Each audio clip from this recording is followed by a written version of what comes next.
गणपति गुरु हिमगिरि सुता गोस्वामी गिरिजेश सहित शारदा नर्मदा वाय हृदय प्रदेश।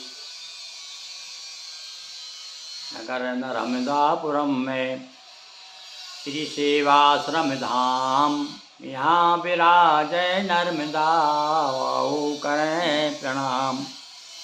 बंदो हनुमत लखन संग रिपुहन भरत सुजान, सिया राम जी को नमन गाऊं मानस गान। सियावर रामचंद्र पद जय शरणम। रामचरित मानस के प्रेमी सज्जनों, 290 दोहे पर हम आ चुके हैं। तात कहाँ ते पाती आई। भरत शत्रुघ्न आ गए और अपने गोद में आकर के बैठ जाते हैं दशरथ जी के। पापा जी कहाँ से चिट्ठी आई है? अरे भैया, हमारे भैया की चिट्ठी आई है। राम जी कहाँ हैं, कौन से देश में हैं, और लक्ष्मण भैया के क्या हाल हैं? और तो फिर पिताजी बड़े प्रसन्न हो गए, बार बार चिट्ठी को पढ़ के सुना रहे हैं। और सुन करके दोनों भाई बड़े प्रसन्न हुए। सुन पाती कुल के दो भ्राता, अधिक स्नेह समात न गाता। और प्रेम उमड़ा भाई का प्रेम भी क्या प्रेम होता है। भाई तो भुजा कहा गया है भाई है। और ऐसे भाई कहाँ मिलते हैं? गांव में लोग लोकगीत गाते हैं, अरे भरत भैया जैसी जोड़ी मिले नारे। कहाँ मिलती है वो जोड़ी? तो भरत जी और शत्रुघ्न दोनों अपने भाइयों के प्रति प्रेम उमड़ा आ रहा है। पूरा शरीर पुलकायमान हो रहा है। प्रीत पुनि भरत के देखी सकल सभा सुख लयो। और भैया देखो, हम अपने वालों को प्रसन्न देखते हैं तो अपन भी प्रसन्न हो जाते हैं देख करके। तो जब देखा यार इतना प्रेम है, भाइयों में कैसा प्रेम है, तो सारे लोग बड़े प्रसन्न हो रहे हैं देख करके। ओ भैया, प्रेम तो चेहरे पर झलक जाता है ना, दिखता है ना, चेहरा बोलता है।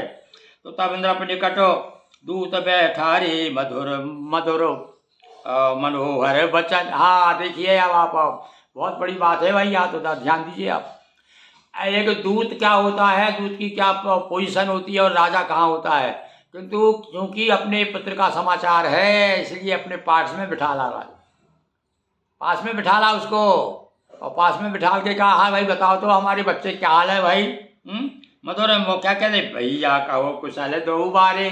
मेरे दोनों बच्चे कुशल तो हैं। बारे यानी छोटे छोटे बारे कहते हैं ना, छोटे छोटे बारे बचपन को बारापन।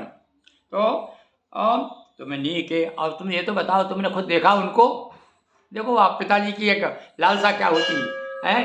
अरे तुमने केवल सुनी बात बता रहे हो कि तुमने देखा भी उनको, तुमने अपने आंखों से देख के आए कैसे हैं वो? श्यामल गौर धरे धनुभाता, किशोर कौशिक मुनि साता। पहचान तुम कहो स्वभावु, प्रेम बसे पुनि पुनि कह राहु।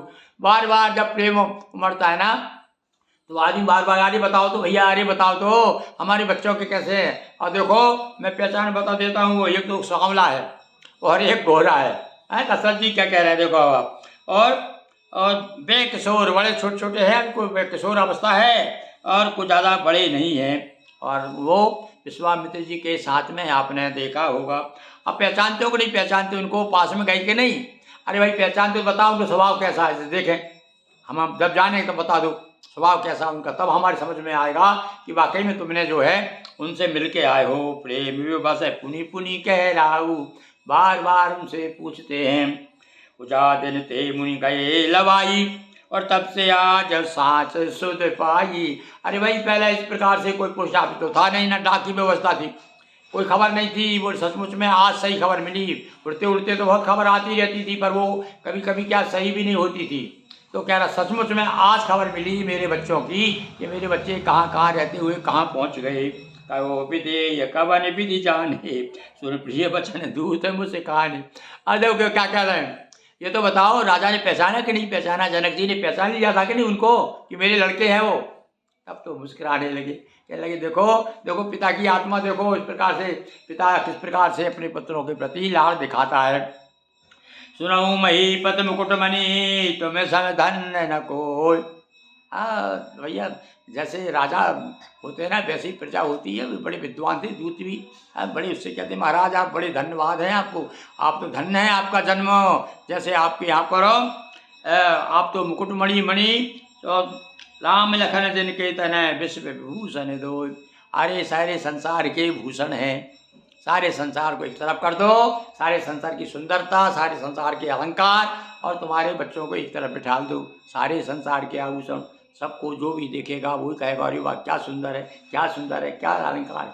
तो इस प्रकार से भैया आज हमने पिता पुत्र के समाचार संवाद देखिए। यहाँ राम जी नहीं है पर उनको ऐसा लग रहा है कि राम जी से मिलन हो गया, और चिट्ठी को और बार बार छाती से लगाते हैं, पढ़ते हैं बार बार, बड़े पुलकायमान होते हैं। दूत कहता है कि महाराज अरे आप बड़े भाग्यवान हैं क्या, और फिर भाग्यवान कैसे नहीं होंगे, जिसके राम लखन जैसे पुत्र हों भैया वो तो दशरथ ही है पूरा। आज भी ये ऐसा देखने में आता है, हजारों को एकाध ऐसे मिलते हैं, ऐसी संतानें हो जाती है कि गौरव करता है, पिता कहता है अरे भैया मेरे बच्चे जो है राम लखन हैं।